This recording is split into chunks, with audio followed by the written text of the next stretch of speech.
Aujourd'hui, nous plongeons dans un phénomène qui a transformé nos vies, le télétravail. Véritable révolution ou dérive silencieuse. Alors que des entreprises comme Amazon ordonnent à leurs employés de regagner le bureau et Ubisoft impose 3 jours de présence obligatoire, la question se pose. Sommes-nous à la fin de l'ère du télétravail ou à l'aube d'un modèle plus équilibré? Prenons l'exemple d'Antoine. Télétravailleur modèle, il a adopté un nouveau rythme. Le réveil à 8h55 pour commencer à 9h, c'est possible. Plus besoin de batailler avec les bouchons, Antoine a le luxe de passer de la chambre au bureau en 3 secondes. Mais voilà, tout ne tourne pas comme prévu. Il jongle entre appels professionnels, notifications sur son téléphone. Et la motivation ressemble parfois à sa connexion Wi-Fi, instable. Résultat, sa productivité a pris un coup. Une étude canadienne menée sur 3771 télétravailleurs confirme que l'isolement professionnel et l'interdépendance des tâches sont de vrais facteurs de stress. Et Antoine n'est pas seul dans ce cas. En Europe, un salarié sur 5 avoue ressentir un stress permanent lié à ce mode de travail. D'un autre côté, certains télétravailleurs arrivent à maximiser leur autonomie. Frédéric, par exemple, n'a jamais été aussi productif.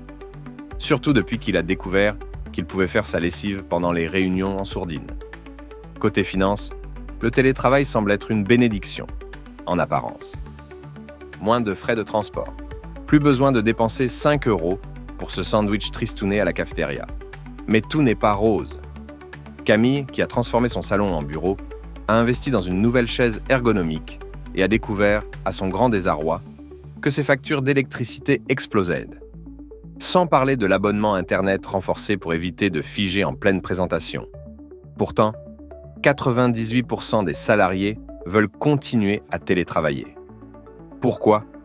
Parce qu'ils économisent un temps précieux chaque jour, jusqu'à 25 minutes en moyenne par trajet. Que font-ils de ce temps?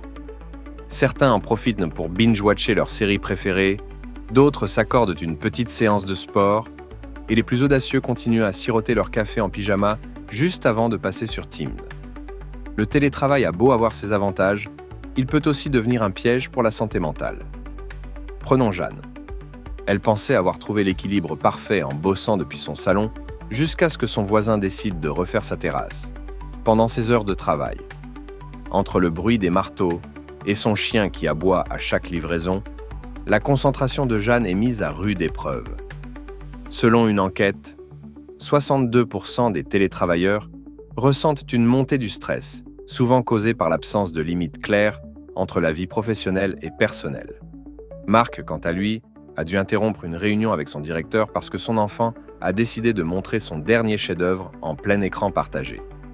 Alors, est-ce que ce modèle de travail est vraiment la solution idéale pour tous?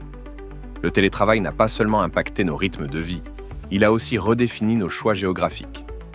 Avant, il fallait vivre à proximité de son lieu de travail, sous peine de passer des heures dans les transports. Mais aujourd'hui, cette contrainte s'efface peu à peu. Prenons l'exemple de plusieurs Parisiens qui, après la démocratisation du télétravail, ont quitté les grandes agglomérations pour s'installer en périphérie ou même à la campagne. Travailler depuis une maison avec un grand jardin, loin du stress de la ville, est devenu une réalité pour beaucoup.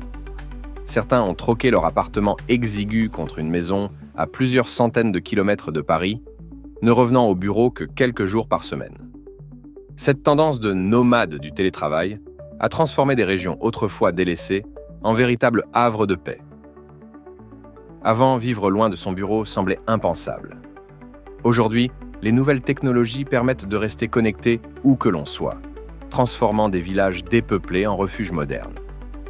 Si cette tendance à s'éloigner de la ville est appelée à se poursuivre, elle risque d'avoir des conséquences sur le marché immobilier. Les prix en zone rurale pourraient devenir moins abordables à mesure que ces zones attirent plus de travailleurs à distance. Amazon et Ubisoft, 2 géants de leur secteur, ont récemment pris une décision controversée, demander à leurs employés de revenir plus régulièrement au bureau. Amazon impose 5 jours et Ubisoft au moins 3 jours par semaine. Pour Ubisoft, l'objectif est d'encourager la collaboration et l'innovation, après avoir testé différents modèles de flexibilité depuis 2020. Le directeur des ressources humaines d'Ubisoft a justifié cette décision en expliquant que les projets complexes, comme le développement des jeux vidéo, nécessitent une coopération fluide, plus difficile à maintenir à distance. D'un côté, certains salariés y voient une opportunité de renforcer les liens avec leurs équipes, d'échanger des idées plus spontanément. D'un autre côté, d'autres grincent des dents. 3 jours au bureau, c'est encore 3 jours de trop. Cette tendance chez les grandes entreprises nous pousse à réfléchir à l'avenir du travail. Amazon, Ubisoft et d'autres géants vont-ils dicter la fin du télétravail? Pas si vite.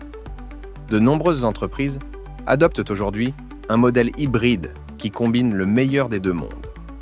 On y voit des employés travaillant quelques jours à domicile et quelques jours au bureau.